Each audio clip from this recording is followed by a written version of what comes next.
Mic test, 1, 2, 3.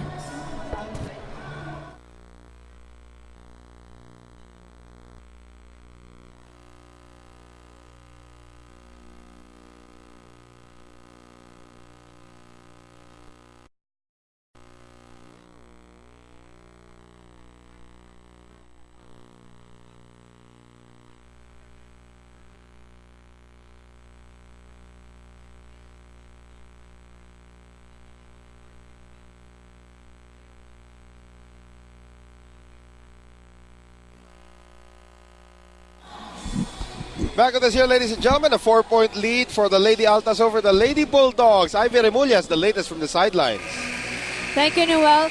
For the Lady Altas, Coach Mike told them to adjust their areas for coverage. He gave the girls some back-to-basic skill reminders on blocking coverage. He also reminded the setter that NU has big blockers, so she has to be very smart in distributing their attacks. The Lady Altas are a strong defensive team, and Coach Mike is stressing this strength coming into the third set.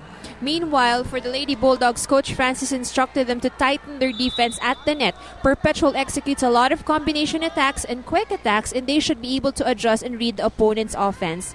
He also pointed out that they need to give out good reception so that their setter will not have a hard time to set the ball. The Lady Bulldogs would also need to lessen their errors, which only gives Perpetual the momentum. Kailangan nilang magtrabaho sa loob ng court and make sure na hindi sa kanila namamatay ang bola. Back to you guys. Nakapatay na naman po ng bola. Ito si April Sartin that time as the defense of NU continues to be questionable at best. Well, you know, itong NU having 4 attack points so far in this third set. What's alarming is that they have already 5 unforced errors. So mas marami pa yung unforced errors nila kaysa dun sa attack points nila. While Perpetual having 3 attack points and no unforced errors so far. That time Luz Byron able to get the point down to a 4-point lead. And once again, yun, magandang nakikita natin dito yung Taraflex floor natin. I mean, we've seen this in the UAAP. We're seeing it again here in the Shakey's V-League. You know, the arena is just really perfect. Actually use it internationally. Right. You watch international games. Ito na yung ginagamit. And miscue, total miscue on the side of NU on that last play. Well, in doubt, you know, Campfire. Vivas would have the priority over Jen Reyes that time in that area. So 10-5 right now. Jane Manzano. Salibad with a delayed set to Sante, wasn't ready for that one. Sartin nakahiga na. Set up now for the push by Byron, and Byron scores again. That was actually a good setup at that back set. NU takes that point. Down by just 4. Kaya pa ito ng NU if they can just string things together. Although right. Santiago sitting down right now. Here's De Luna.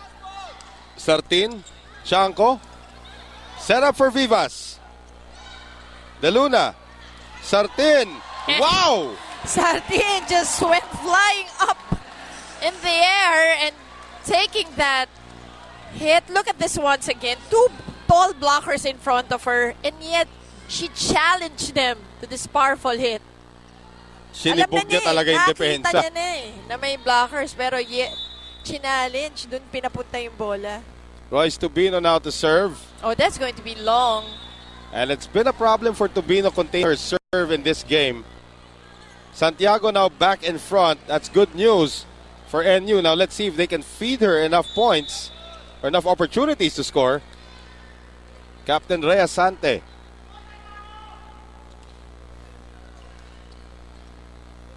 Here's the setup now. De Los Santos with the long reach. Vivas with the power. Turned back there by De Luna. Vivas turned back by De Los Santos. That's a lifting violation against Chanco. Right. Or a double touch rather. Double touch violation. And 5 points, yes. Itong NU has a strong front line with Santiago and Vivas in front. Hindi lang napupunta kay Dindin yung bola ngayon. Sartin now in the back. Nice serve. Set up now for Vivas. Kept it alive. Chanco. De Luna. And again, Sandra De Los Santos finds a way to score. So it's really the connection of De Los Santos and Sartin who's making life difficult for the Bulldogs, for the Lady Bulldogs. Ito mo yan, it's just against two defenders, one of them being Dindin Santiago. Well, De Los Santos now, 9 points for her. Axel is the official outfitter of the Shakey's V-League. And Dindin, when they go to Dindin, when they decide to go to Dindin, more often than that, she will deliver. And because that was, look at the first ball. It was a good first ball. Salibat was able to set that well. His set was perfect for Dindin Santiago. They need more of that, though. With Dindin's height, napaka-taas ng percentage when you give it to her. Oh, how about this ace now coming from Cherry May Vivas? This is really a set that NU should get if they would want to stay in this game. Well, they're already down 2-0. Vivas, the former FEU player, now suiting up for NU. De Luna, running attack from De Los Santos. Chanco, saved there by Sartin. And Santiago denies any attack there coming from Sandra. Not with Santiago at the net. So the lead is down to 3. Mumay to serve once again. De Luna, De La Cruz. And that one drops out. Oh, it drops in. That's right, caught the line. De La Cruz letting it go, thinking it was going to go out. 13-11 now, just a 2-point lead for Perpetual. Vivas again. De Luna. Quick set to Sandra De Los Santos, and that will quell the rally for the meantime. Halt the surge of NU as we see De Los Santos use the blocker. The Freakish athlete. Tiangco on that spike. And here's De Luna, who's been performing very well for Perpetual. A nice first ball. Again, a low set for Santiago. Chanco, high set naman para kay Chanco. She's on the way down and she hit that ball. Reyes, Saliban. Sartin, De Luna, Manzano. Or Tubino rather. Long rally. Chanco hits the antenna. Chanco not in the best position to take that open hit. So the lead is now up to 4 once again for Perpetual. Wala pa yung yung lakas ng loob ni Salibat. She could have given it to Santiago. Right. On that last play. De Luna again to serve. Chanco. Dug up by Sartin, who is everywhere. De La Cruz. And there is no way that they were going to stop that from happening. The lead is 5 points for Perpetual, 16-11. We'll be right back.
Five-point lead for the Lady Altas right now after the second technical timeout. They won the first 2 sets, and they are continuing to dominate the NU Lady Bulldogs here in set number 3. Noel Zarate alongside Mosi Ravena and Ivy Remulla. These are the opening games of the Shakey's V-League on its 8th season, first conference. Here's Monique Chanco. De Luna going to Sandra once again. Dindin. And Dindin again scoring. Dindin needs a lot of help. Hindi pwedeng puro siya lang. That's right. Pero it can start from her. Right. Tuwing nasa harapan siya, they should really squeeze out all the points that you can get from her. And now, Salibat to serve. Here's De Luna going across now to Jane Manzano, and that looked like a check ball, and it is. Yes, and they give it to Perpetual as it is called for a check. So Sandra De Los Santos to serve once again. Well, De Los Santos now 8 attack points, 2 block points Wow. for her. So offense and defense, De Los Santos has been clicking here. Chanco, Byron. Adjusting that time is Vivas. Here's De Luna going across to De La Cruz. Set up for Chanco.